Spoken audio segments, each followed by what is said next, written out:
नाज़रीन, झंडो मरी में ब्रेकिंग न्यूज़ अवां सां शेयर कयूं पिया। झंडो मरी में चौपाई माल में मुख़्तलिफ़ बीमारियों वधण सबब लाइव स्टॉक टंडो अल्हयार पारां फ्री कैंप क़ाइम। प्यारो लुंड शहर में उन जे भरपासे जे इलाइक़नि में चौपाई माल में मुख़्तलिफ़ क़िस्म जूं बीमारियों वधण सबब livestock Tando Allahyar deputy director Ejaz Lagari पारां फ्री कैंप लगाई वई। चौपायो माल में मुख़्तलिफ़ बीमारियुनि सबब मरण लॻो। इलाइक़े वासियुनि जे इतला ते डिप्टी डायरेक्टर एजाज़ लगारी वेटनरी डॉक्टरनि जी टीम सां प्यारो लुंड शहर में फ्री कैंप लगाई। मालवंद खे ॼाण ॾिनी ऐं दवाउनि जे पिण सही इस्तेमाल बाबति सम्झायो। डिप्टी डायरेक्टर साफ़िन खे ॿुधायो त हीउ असांजे 16हीं फ्री कैंप आहे, जंहिंमें लाइव स्टॉक खाते मालवंद माण्हुनि सां मुकमल तावन करे रही आहे। जिते बि का जानवरनि में बीमारी जे इतला मिलंदी आहे त असांजी टीम फौरी उते पहुचंदी आहे।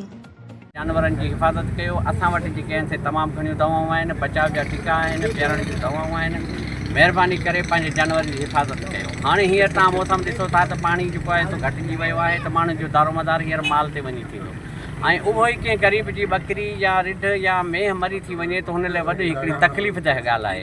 त असां सभिनी भाॼियुनि खे इन तव्हांजे मीडिया जे थ्रू, तव्हां भाइरनि जे थ्रू अर्ज़ु रखंदासीं त बराए महिरबानी अचो, असांजे अस्पतालुनि में डॉक्टरनि सां मिलो। डॉक्टर नथा मिलनि, असांजा हूंदा आहिनि पर फील्ड वेंदा आहिनि। तव्हां डिप्टी डायरेक्टर ऑफिस टंडोलार अचो, असां तव्हां सां गॾु आहियूं, तव्हांखे दवाऊं ॾींदासीं। उन्हनि बीमारी में बिस्मिल्लाहिर्रहमानिर्रहीम।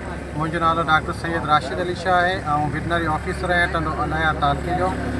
सभ खां पहिरीं जेको तव्हां हीअं सुवालु कयो त असल में हिन टाइम में माण्हुनि खे तमामु घटि जेका आहे न जांच ख़बर पवे थी माल जी, ऐं माण्हू काफ़ी सुस्ती जो मुज़ाहिरो कनि था। चाहे त जानवर बीमार थी थो वञे, उन खां पोइ उहो एक्टिव थियनि था।